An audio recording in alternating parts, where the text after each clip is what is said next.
What's up, everyone, and welcome to this week's Cybersecurity Weekly, where we review the security events that happened in the last week. As always, I have broken the stories down in the timeline, and there is a list of stories with time markers in the description below. So you can click on any of those time markers to jump around to any story that you want. If you found my work valuable, of course, I ask you to hit the like button and share this episode with anyone you know who can benefit from this information. And lastly, if you have not already, please consider subscribing to it. Oh, drat these computers. They're so naughty and so complex. I could pinch them. We start off today with attacks, vulnerabilities, and updates. Cisco will not release updates to address the CVE 2022-20825 RCE flaw in end-of-life small business RV routers and encourage upgrading to newer models. The vulnerability, which received a CVSS severity rating of 9.8 out of 10, resides in the web-based management interface of Cisco Small Business RV110W, RV130, RV130W, and RV215W routers. An unauthenticated remote attacker could trigger the issue to execute arbitrary code or cause a denial of service condition. The issue is simple to exploit. An attacker could trigger it by sending a specially crafted request to the web-based management interface. Its exploitation requires that the devices have the web-based remote management interface enabled on WAN connections. This vulnerability is due to insufficient user input validation of incoming HTTP packets. An attacker could exploit this vulnerability by sending a crafted request to the web-based management interface. A successful exploit could allow the attacker to execute arbitrary commands on an affected device using root-level privileges. The operators behind the BRATA Android Malware have implemented more features to make their attacks stealthy. The malware was first spotted in 2019 by security experts at Kaspersky. The name BRAT comes from the Brazilian rat Android because at the time it was used to spy on Brazilian users. Now researchers from Cliffy have spotted the BRATA malware targeting a specific financial institution. Its operators modified the attack chain, customizing the malware to hit a specific target at a time, moving to a different bank after the victim begins implementing countermeasures. TAs are modifying their code for threat actors are modifying their code in order to tailor their malware on specific banking institutions. This code, refractory, is actually doing small changes compared to old versions of BRATA, as there are a bunch of classes that have been added for very specific purposes, reads the report published by the researchers. During the last months, a new variant has been observed targeting entities in EU territory, posing as specific bank applications. The new variants include new features that are used to impersonate the login page of the targeted financial institution to harvest credentials, access SMS messages, acquire GPS, and sideload a second-stage payload from a command and control server to log events. The current version of the BRATA Android malware has introduced two new permissions inside the Android manifest file, the receive SMS and send SMS. These two permissions allows the operators to receive and read the victim's SMS while performing a phishing attack and take over the victim's account.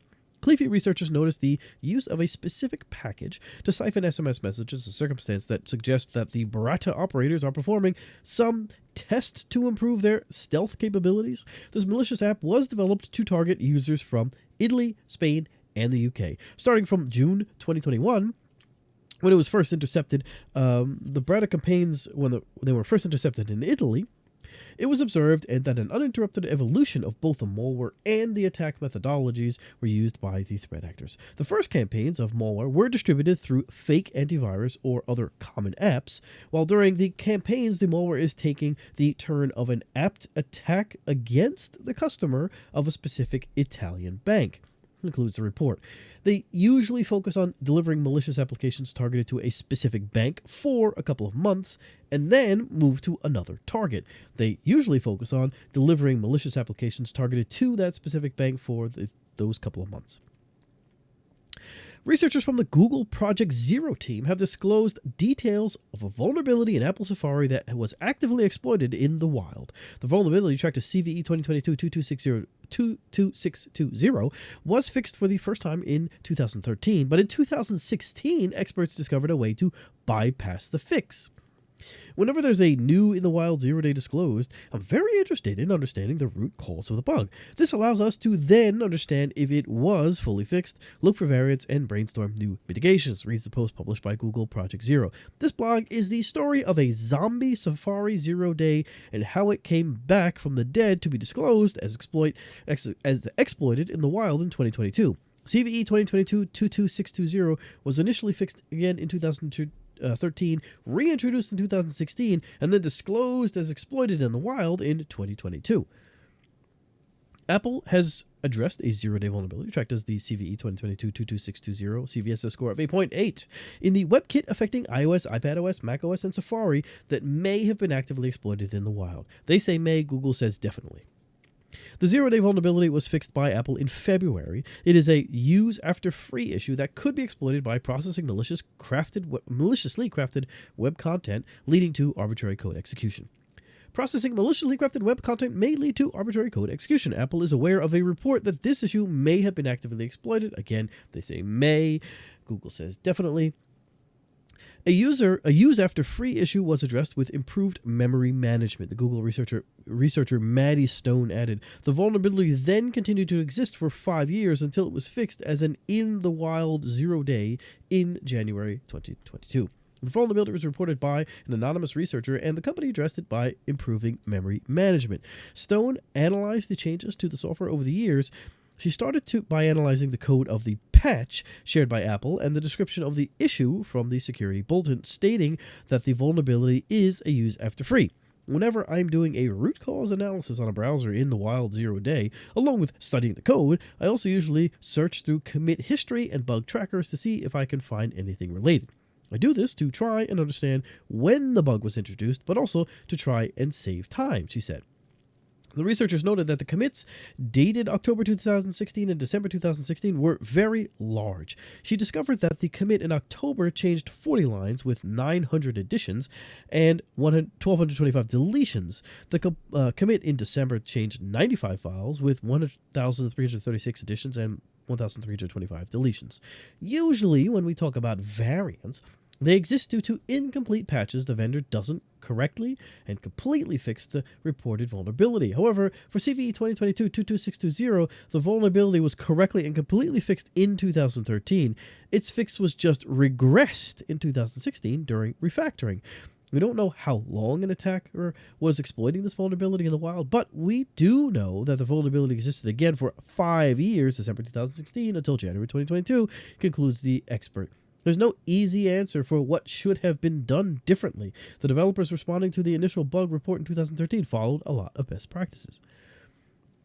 ReSecurity Incorporated has identified a spike in phishing content delivered via Azure Front Door, a cloud CDN service provided by Microsoft. The identified resources in one of the malicious campaigns impersonate various services appearing to be legitimately created on the azurefd.net domain. This allows the bad actors to trick users and spread phishing content to intercept credentials from business applications and email accounts. Notably, most phishing resources were designed to target SendGrid, DocuSign, and Amazon customers, along with several other major Japanese and Middle East online service providers and corporations. According to experts, such tactics confirm how the bad actors are continuously looking to enhance their tactics and procedures to avoid phishing detection using world-known cloud services. The threat actors are leveraging compromised business and personal email accounts to deliver spam content containing phishing links to fake web resources hosted on Azure Front Door, as such domains are typically whitelisted or treated as legitimate by the end user.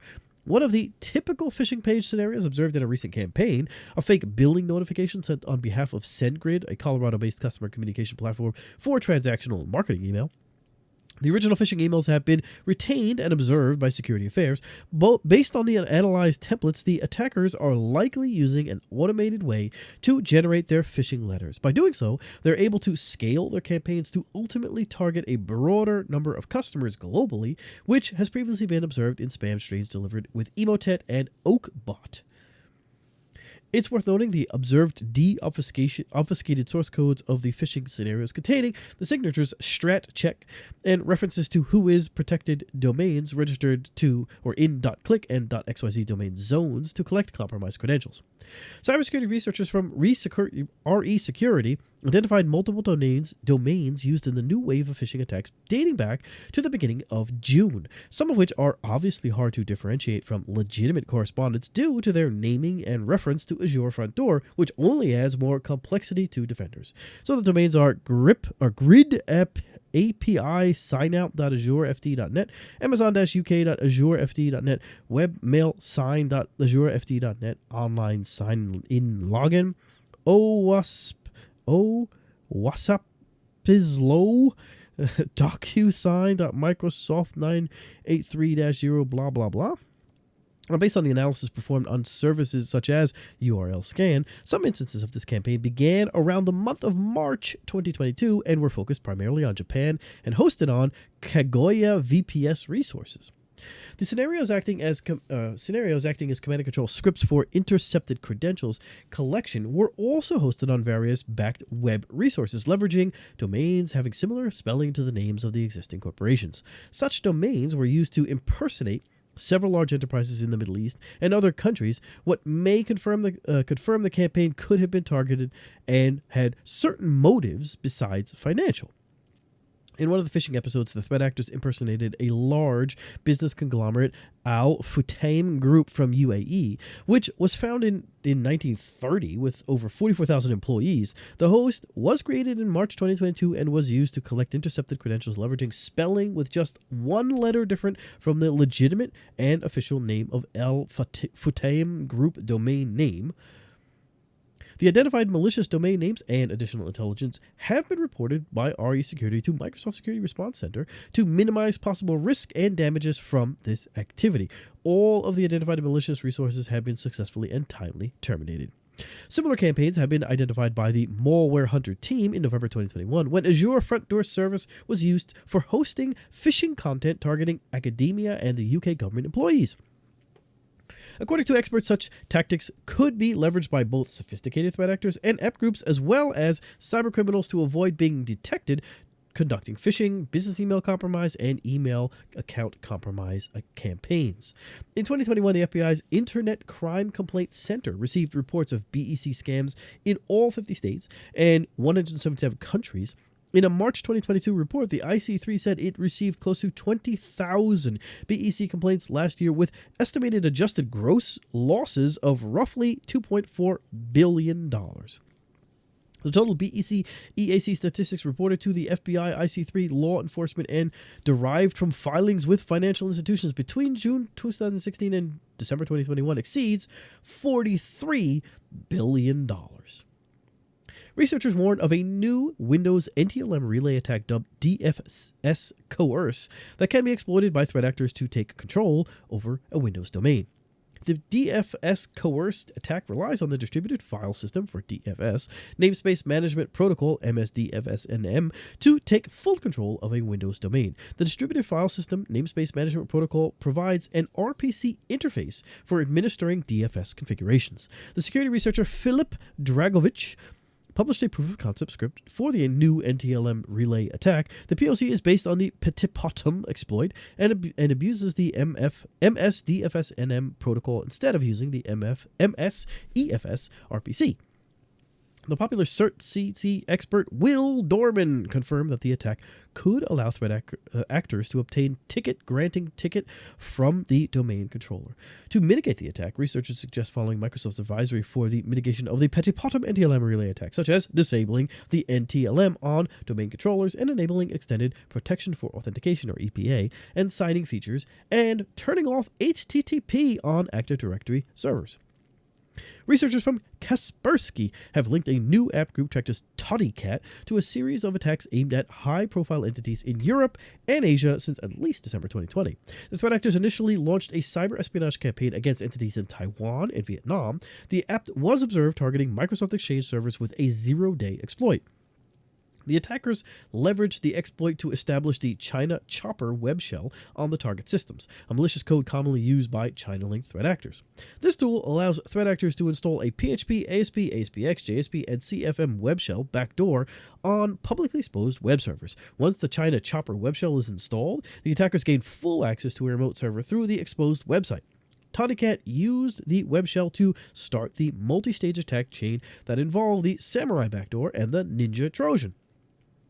From February 26 until early March, the attacker started exploiting the proxy logon vulnerability in attacks aimed at organizations across Europe and Asia.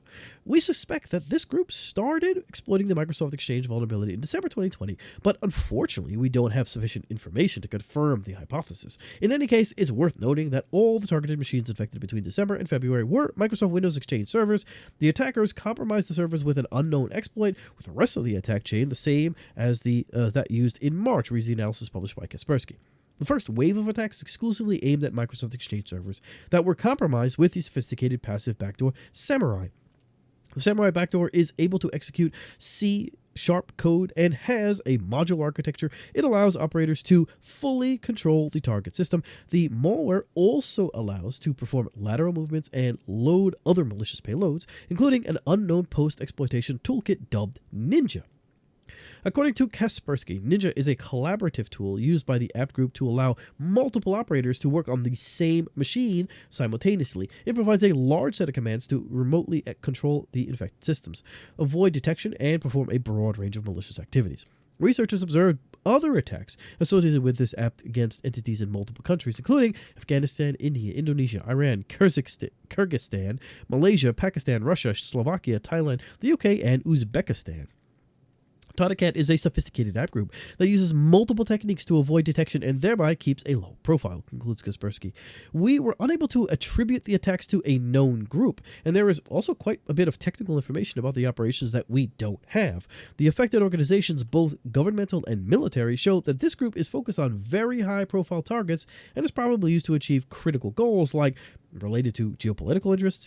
Based on our telemetry, the group shows a strong interest in targets in Southeast Asia, but their activities also impact targets in the rest of Asia and Europe. US-based Flagstar Bank disclosed a data breach that impacted roughly 1.5 million individuals, but the company did not share details about the attack. The security breach took place in early December 2021.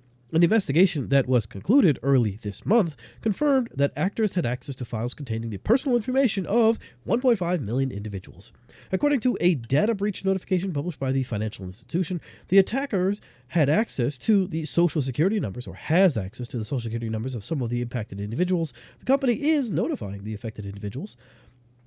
At this time, Flagstar Bank is not aware of any misuse of the exposed data. The good news for the impacted individuals is that the company provides them 2 years of free identity monitoring services. But after those 2 years, you're on your own.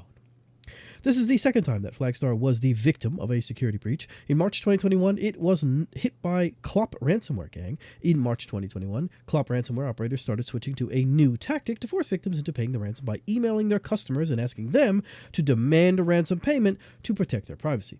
The new technique aims at making the double extortion tactic more efficient. Crooks sent emails directly to victims' customers found in the documents stolen during the ransomware attack. According to Bleeping Computer, the first victim threatened with this new tactic was Flagstar Bank, followed by the University of Colorado. The hack resulted from the compromise of a file transfer service from Atlassian that took place at the end of 2020. The security breach also impacted nearly 1.5 million customers of Flagstar. Since January 2022, the Bitdefender Cyber Threat Intelligence Lab observed operators behind the Rig exploit kit pushing the Dridex banking Trojan instead of the Raccoon Stealer. The switch occurred in February when Raccoon Stealer temporarily halted its activity as one of its developers was killed in the Russian invasion of Ukraine. The Raccoon Stealer was first spotted in April 2019. It was designed to steal victims' credit card data, email credentials, cryptocurrency wallets, and other sensitive data. Raccoon Stealer is offered for sale as a malware as a service that implements an easy-to-use automated back-end panel. Operators also offer bulletproof hosting and 24/7 customer support in both Russian and English. The price of the Raccoon service is $200 per month to use. The Raccoon Stealer is written in C++ by Russian-speaking developers that initially promoted it exclusively on Russian-speaking hacking forums. The malware is promoted on English-speaking hacking forums. It works on both 32-bit and 64-bit operating systems. The list of targeted applications include cryptocurrency apps for major currencies, Electrum, Ethereum, Exodus, Jax, and Monero, popular browsers, Google Chrome, Mozilla Firefox, Microsoft Edge, Internet Explorer, Opera, Vivaldi, WaterFox, SeaMonkey, and UC Browser, and email clients like Thunderbird, Outlook, and Foxmail. Despite the Stealer no longer being operational anymore, threat actors operating as this rig campaign have rapidly adapted by replacing Raccoon malware with Dridex to make the most of the ongoing campaign, reads a post published by Bitdefender. The diagram that they represented shows a drop in pushed payloads around February 20th, but operations continue undisrupted despite the termination of Raccoon Stealer in late March. The swap demonstrates the efficiency of the rig exploit kit, which easily allows its operators to rapidly substitute payloads in case of detection or compromise. On the other side, the Dridex banking Trojan could be used by threat actors to steal sensitive data from infected systems and download additional payloads. Bitdefender also published a white paper on the Raccoon information stealing malware that includes interesting details about the threat. Magecart threat actors have switched most of their operations server-side to avoid detection of security firms. However, Malwarebytes researchers warn that the client-side Magecart attacks are still targeting organizations, but are more covert. The researchers recently uncovered two domains, scanalytic.org and js.staticcounter.net, belonging to the Magecart infrastructure on the same ASN that was used by the Cybercriminals. Malwarebytes linked the two domains with a previous campaign from November 2021, which was characterized by the first use of a software skimmer designed to check the execution within a virtual machine. The experts also noticed that the threat actors have now removed the VM detection code, perhaps because it caused more issues than benefits. The discovery of additional domains linked to the same infrastructure suggests the campaign dates back to at least May 2020. Malwarebytes researchers observed the use of 3 different themes by the threat actor to hide their skimmers named after JavaScript libraries, hal-data, hal-data.org/data as a logger, js.g, live-static.com theme main.js. The researchers explained that they have generally seen less skimming attacks during the past several months, perhaps because they were more focused on the Magento CMS. In addition, we, as several other companies, can only observe client-side attacks, and as such, we are oblivious to what happens server-side.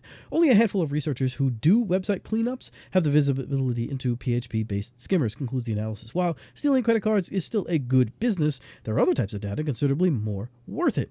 Crypto wallets and similar digital assets are extremely valuable, and there is no doubt that clever schemes to rob those are in place beyond phishing for them. For an example of a client-side attack via JavaScript draining crypto assets, check out, there's a blog from Atiya Stein over at Confiant.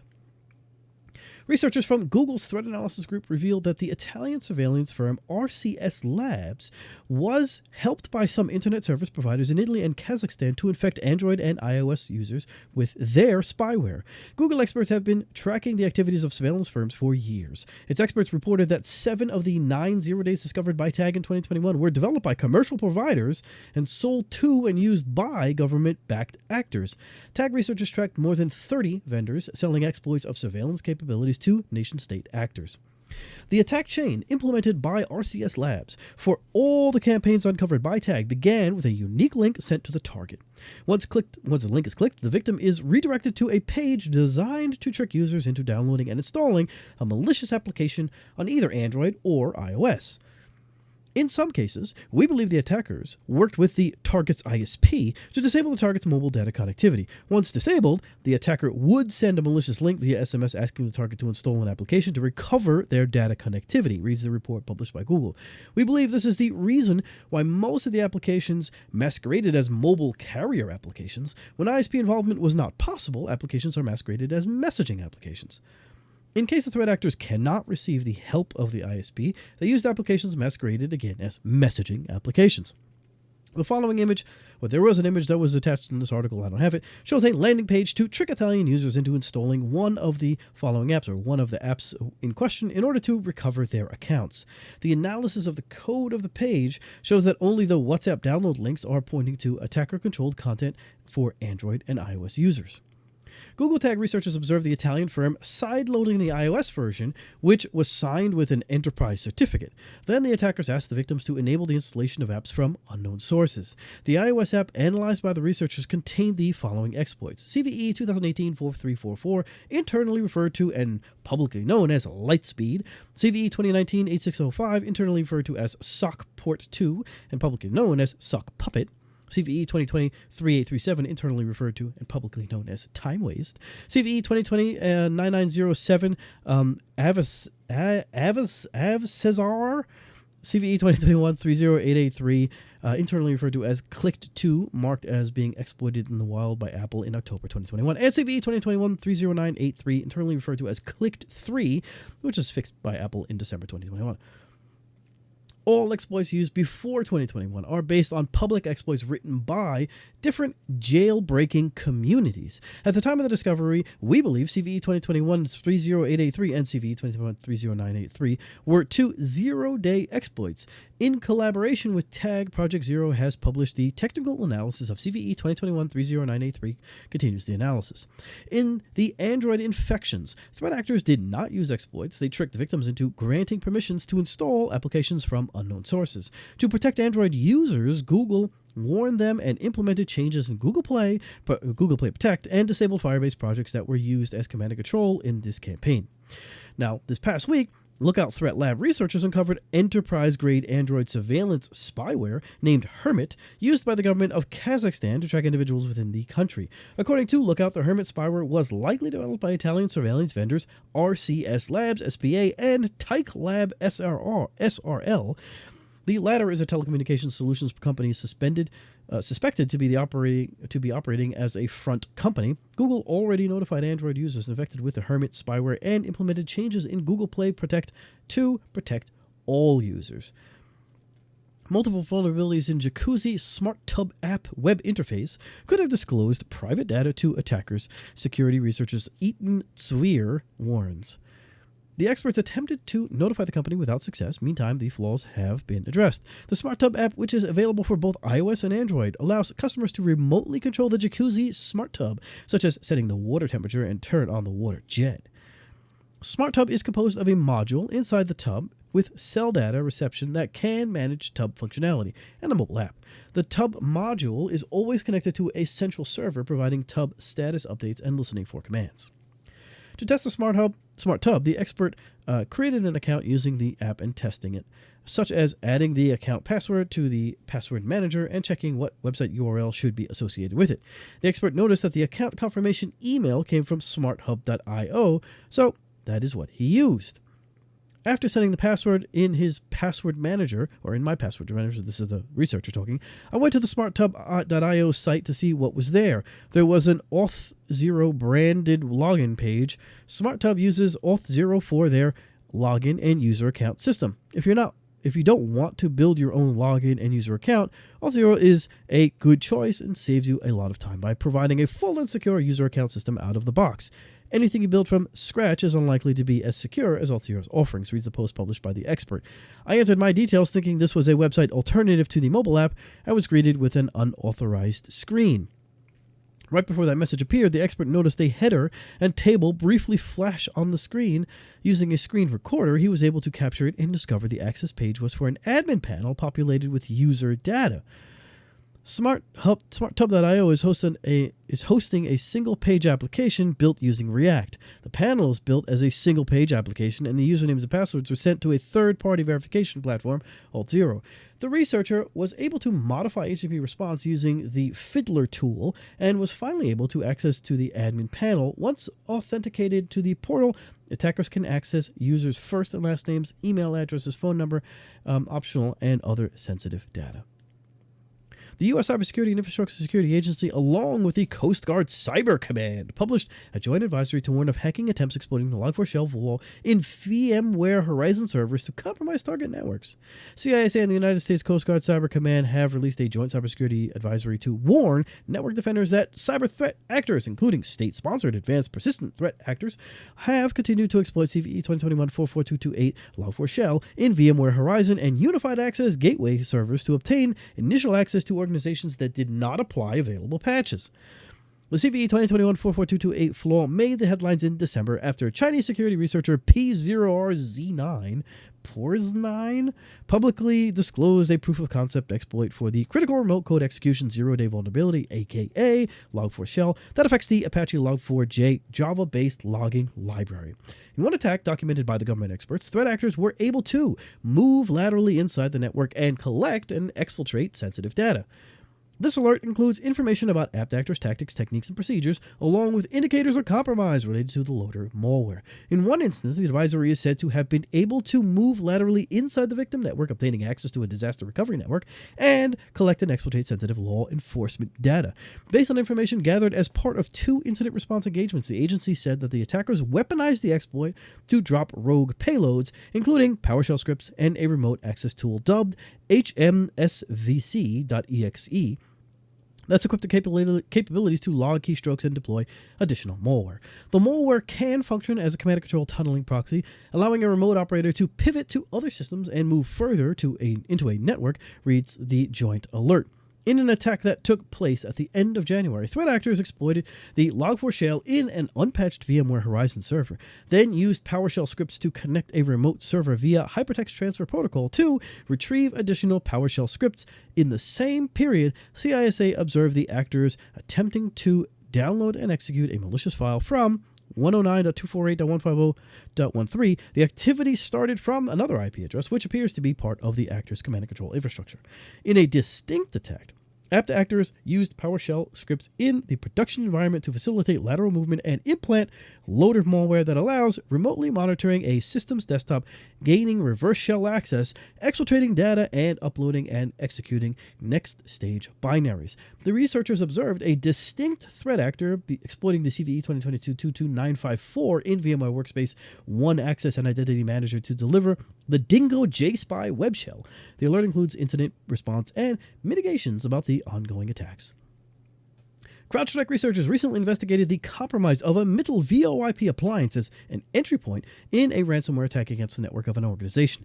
The attackers exploited a remote code execution zero-day vulnerability on the Mitel appliance to gain initial access to the target environment. The zero-day was coded as CVE 2022-29499 and received a CVSS score of 9.8. Vulnerability has been identified in the Mitel Service Appliance component of MI Voice Connect Mitel Service Appliances, SA100, SA400, and Virtual SA, which could allow a malicious actor to perform remote code execution within the context of the service appliance, reads the advisory for this flaw published by the vendor. The experts determined that the malicious activity had originated from an internal IP address associated with a Linux-based Mitel VoIP appliance sitting on the network perimeter that did not have the CrowdStrike Falcon sensor installed on it. The forensic investigation revealed that the attackers attempted to remove the files and override free space on the device. The attack chain involved 2 HTTP GET requests used to retrieve a specific resource from a remote server and execute the malicious code.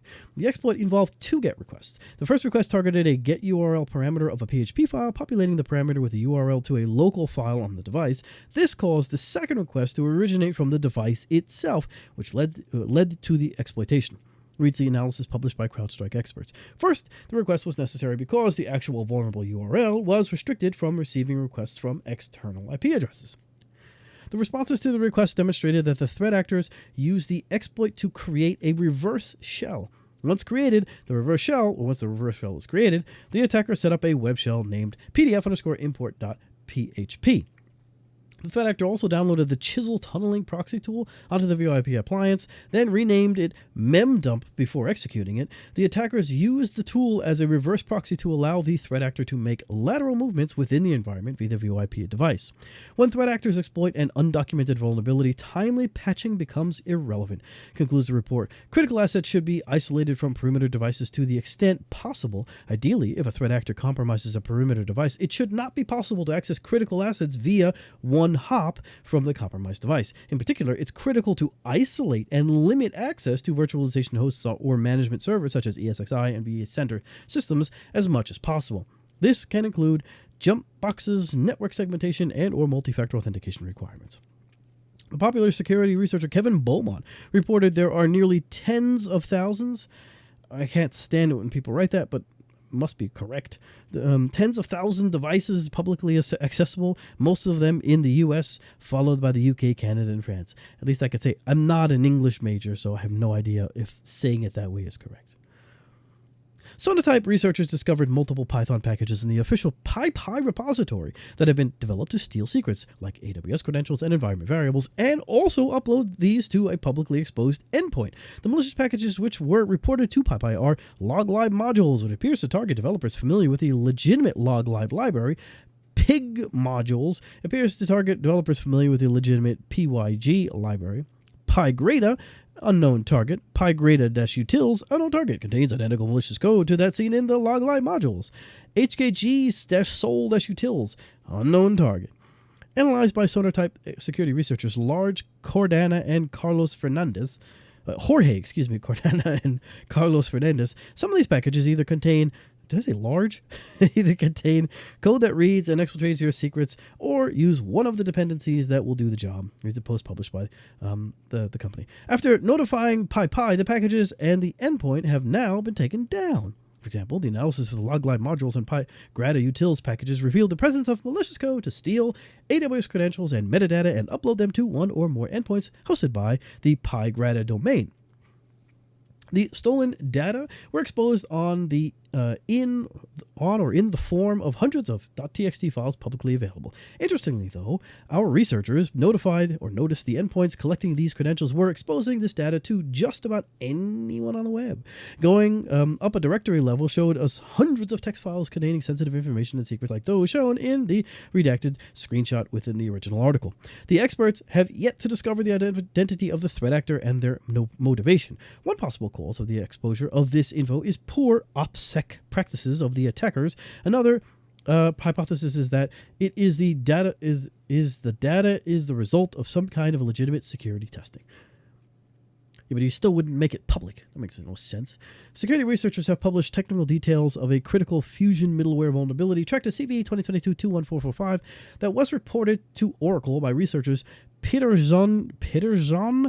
Ving Corporation and Nguyen Zhang of VNPT in October 2021. The flaw was addressed by the IT giant 6 months later with the release of its April 2022 critical patch update. The vulnerability resides in the ADF faces component. It is deserialization of untrusted data that could lead to arbitrary code execution.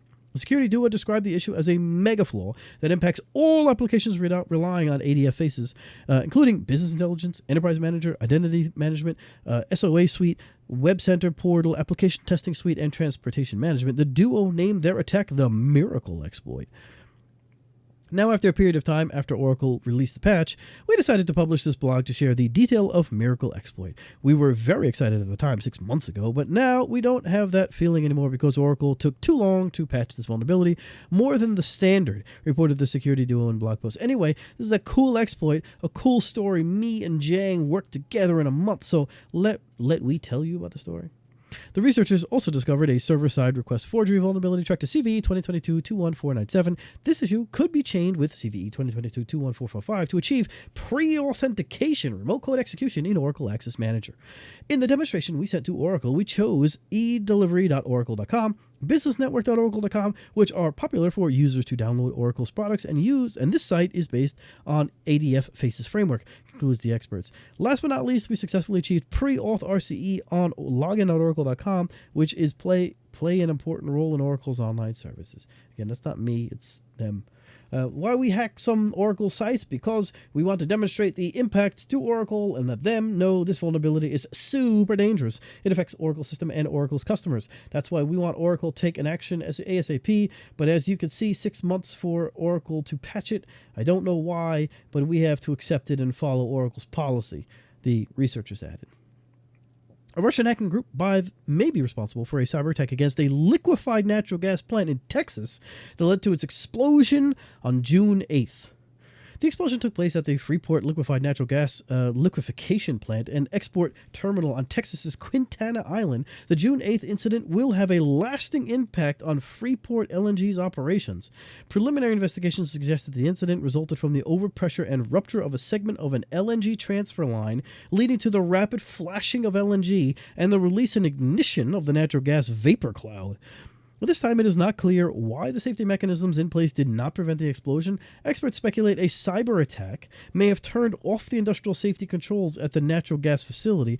ICS malware like Triton, which experts associated with Russia-linked app group Xenotim, has offensive capabilities to shut down industrial safety controls and cause extensive damages to industrial facilities. On March 24th, the U.S. Department of Justice brought charges against 4 Russian nationals suspected of using Triton malware in cyber attacks on behalf of the Russian government between 2012 and 2018. That same day, the FBI issued an advisory warning that Triton malware tools still remain a major threat to industrial systems around the world, reported the American Military News website. The Washington Times national security writer Tom Rogan confirmed that the explosion at the Freeport LNG facility could be consistent with a hacking campaign conducted by apt groups like Xenotime. Rogan added that the company does have in place the Operation Technology Industrial Control Systems Network Detection Systems. At this time, Freeport LNG denied the theory that sees a cyber attack as the root cause of the incident. Unless Freeport LNG has OT and ICS network detection systems deployed appropriately and has completed a forensics investigation, a cyber attack cannot be ruled out, Rogan wrote. 2 more sources who spoke with Rogan said that around the time of Russia launched its invasion of the Ukraine, a cyber unit of Russia's GRU military intelligence service conducted targeting reconnaissance operations against Freeport LNG, continues the American Military News website. Researchers from SecureWorks reported that a China-linked app group tracked as Bronze Starlight is deploying post-intrusion ransomware families to cover up these cyber espionage operations. The experts observed an activity cluster involving post-intrusion ransomware such as Lockfile, Atom Silo, Rook, Night Sky, Pandora, and Lockbit 2.0. However, the victimology, the short lifespan of each ransomware family employed in the attacks, and the access to malware used by nation-state actors suggested that main motivation of the group may be intellectual property theft or cyber espionage. The victims include pharmaceutical companies in Brazil and the U.S., a U.S.-based media organization with offices in China and Hong Kong, electronic component designers and manufacturers in Lithuania and Japan, a law firm in the United States, and an aerospace and defense division of an Indian conglomerate. The ransomware could distract incident responders from identifying the threat actors' true intent and reduce the likelihood of attributing the malicious activity to a government-sponsored Chinese threat actor, reads the report published by the experts. The operational cadence and victimology of Lockfile, Atom Silo, Rook, Night Sky, and Pandora deployments do not align with conventional financial-motivated cybercrime operations. In each case, the ransomware targets a small number of victims over a relatively brief period of time before it ceases operations apparently permanently. Bronze Starlight, active since mid-2021, is also tracked by Microsoft under the emerging threat cluster moniker Dev0401, with the tech giant emphasizing its involvement in all stages of ransomware attack cycles, right from initial access to payload deployment. A group's hallmark is the use of the HUI loader, which is a custom DLL loader loaded by legitimate programs that are vulnerable to DLL search order hijacking. The HUI loader is used to decrypt and load a third file containing an encrypted payload that is also deployed to the infected host. Since early 2021, SecureWorks CTU researchers observed threat actors deploying HUI loader in a campaign aimed at intellectual property theft and primarily targeting Japanese organizations. The HUI loader was employed to load the SodaMaster rat. The experts pointed out that the victimology and tactics, techniques, and procedures in this campaign align with Bronze Riverside activity. In mid-2021, CTU researchers began tracking a second cluster of activity that uses HUI loader to load Cobalt Strike Beacon and deploy ransomware. CTU researchers attribute this second cluster of activity to the Bronze Starlight threat group. Experts noticed that the HUI loader samples used to load Cobalt Strike Beacon were involved in the deployment of Lockfile, Atom Silo, Rook, Night Sky, and Pandora ransomware. CTU pointed out that the HUI loader samples decrypt and load PlugXRat payloads, a malware historically used by multiple Chinese threat groups. A threat actor is selling access to 50 vulnerable networks that have been compromised by exploiting the recently discovered Atlassian Confluence Zero-Day Flaw CVE 2022-26134. The discovery was made by the Rapid7 Threat Intelligence team and was disclosed by the record. Access to the vulnerable networks was offered on the Russian language forum XSS. According to Rapid7 experts, the seller has a good reputation on the Hacky forum. They also urge administrators to patch their installs. Rapid7 is attempting to identify the 50 companies and notify them. At the end of May, Atlassian warned of a critical unpatched remote code execution vulnerability affecting all Confluence server and data center supported versions tracked to CVE 2022-26134 that is being actively exploited in attacks in the wild. Atlassian has been made aware of current active exploitation of a critical severity unauthenticated remote code execution vulnerability in Confluence data center and server. Further details about the vulnerability are being withheld until a fix is available, reads the advisory published by the company. The vulnerability was reported by security firm Volexity, which discovered the issue as part of an investigation into an attack that took over the Memorial Day weekend. Back to Rapid7's discovery, the bad news is that the seller that is offering access to the 50 networks also plans to sell access to a list of 10,000 additional vulnerable machines. Organizations running Confluence servers should also look for indicators of compromise within their networks to determine if they have been breached. Ransomware gangs are actively exploiting CVE 2022-26134 remote code execution flaw in Atlassian Confluence servers and data center. Researchers from security firm ProDraft first reported that Avos Locker ransomware operators have already started exploiting the Atlassian Confluence bug. Bleepy Computer reported the researchers noticed the creation of a Confluence campaign in the control panel of the Avos Locker operation. Bleepy Computer also reported that operators behind Cerber 2021 ransomware, aka Cerber Imposter, are actively exploiting the Confluence flaw in recent attacks. We now move on to other security news. The Attorney General has issued an arrest warrant for the Russian hacker Nikolai Kozachek, aka blah blah 1234565, and Kazakh, who is accused to have carried out a cyber espionage attack against the NATO think tank Joint Air Power Competence Center in Germany. The attack took place in April 2017, and the man is accused of conducting the attack for the Russian Military Intelligence Service, GRU. The arrest is the result of an investigation conducted by the Federal Criminal Police Office, BKA, and the Federal Police. According to Spiegel, the federal public prosecutor has obtained an arrest warrant for Kozachek from the Federal Court of Justice. German investigators believe that Kozachek is a member of the Russian linked APT group, aka Fancy Bear, which is the same group that hacked the German Bundestag in 2015. Kozachek hacked the computers of the NATO think tank in 2017 and installed a keylogger to spy on the organization. According to the finders of German investigators, Kozachek is said to have penetrated the IT system of the NATO think tank in Kolkar, not far from the Dutch border, in spring 2017. He is said to have installed malware there that has a so-called keylogger function, i.e. records every keystroke and also secretly creates and sends screenshots of the computer screen, reported the Tagesschau website. The hacker compromised at least 2 systems and got access to internal information from NATO. However, at this time, it is not clear the extent of the attack.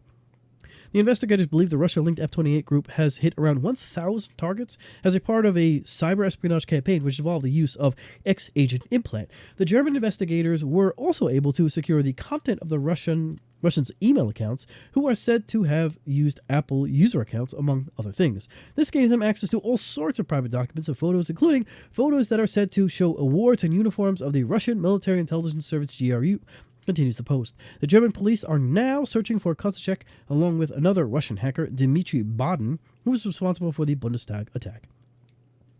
With that, I say thanks again for watching. Don't forget to share and subscribe if you have not already, and smash the bell if you haven't already, and I'll see you on the next episode. Take care.